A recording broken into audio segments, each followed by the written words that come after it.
What's up, 12? This is Michael Bumpus with a mailbag session. I'm going to do my best to answer your questions and put your minds at ease. Let's get right into it.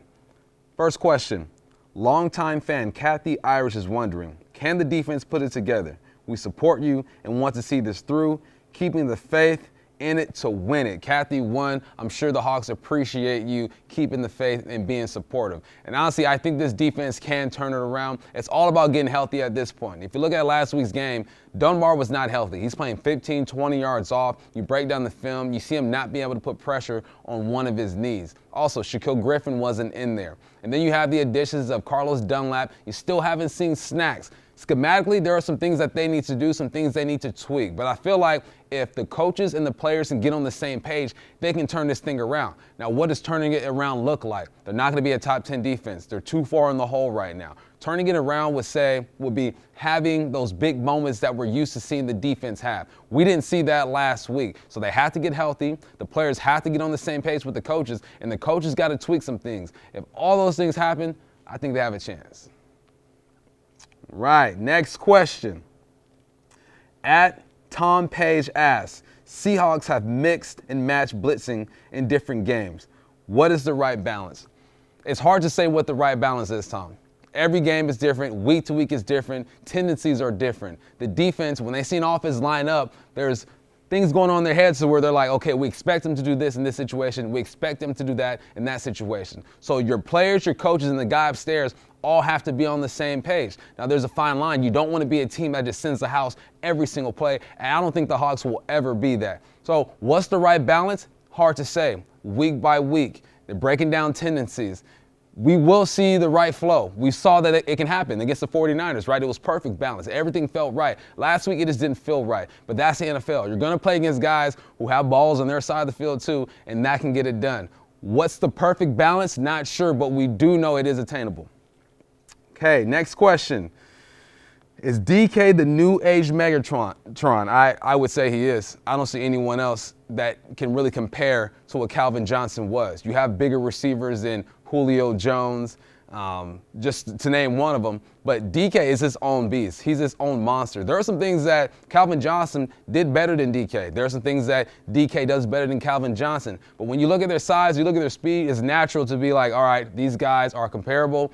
Is he going to be the next? So far, so good. DK second in the league when it comes to receiving yards, first in the league when it comes to touchdowns. That does remind me of Megatron Calvin Johnson, but too early to really call at this point. Lots of potential, though. All right. Next question. At That Wee Master asks, is the preparation for Sunday's game any different knowing that it will be a short week afterwards with Thursday night's game? I think the preparation is a bit different. I think they're going to put in all their resources and really prepare for the Rams. But I also know that at some point, they're going to shift gears and give the Cardinals some attention. Thankfully, they played these guys already. But like I mentioned before, the NFL is week by week. So I don't think their week is going to change a bit, but I think the turnaround is going to happen a lot faster. They're not going to have the full day on Sunday to really just relax and take in a win. I don't think that's going to happen. As soon as that game's over, they might go right back to VMAC and get things going. So during the week, I'm sure they have the resources, they have scouts, they have guys below these position coaches who can start the game planning. But when it comes down to it, it's going to be a quick turnaround, and they just have to get it going. But they will have an idea going into Monday what they're going to do rather than getting together on Monday and figuring it out. Okay, last one. At Curse Steve asks, how is Greg Olsen doing this season? Rating Greg Olsen's 2020 season so far. I think he's doing okay.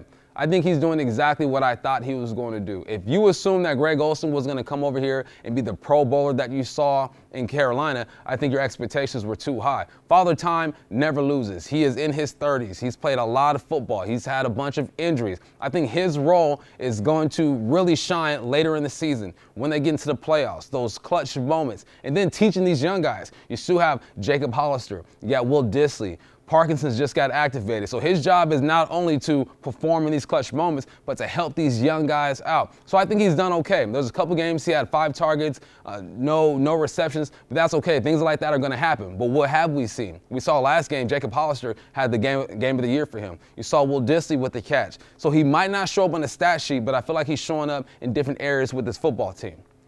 All right, well, I hope that I answered your questions to the best of my ability. Swells, hang in there. Stay on the bandwagon. Stay with this team, and hopefully they get a win this week.